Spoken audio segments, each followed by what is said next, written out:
British Prime Minister Theresa May has outlined to EU leaders the UK's plans for protecting EU citizens right after Brexit.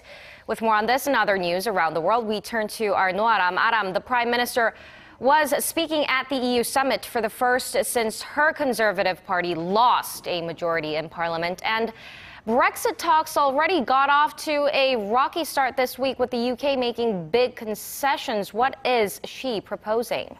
Well, Gia, Prime Minister May said that any EU citizen living in the UK for 5 years will be given what she called settled status.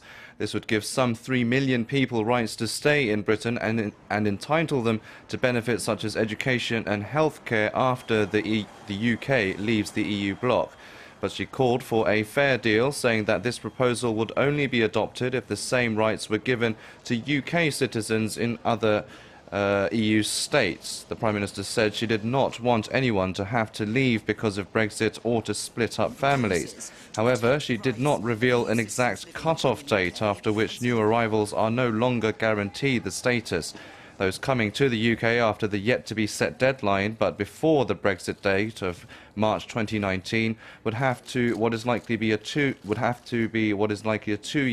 grace period to regularise their immigration status. However, her Brexit brief faced resistance as leaders, including German Chancellor Angela Merkel and French President Emmanuel Macron, wanted to focus on the future of the EU without Britain.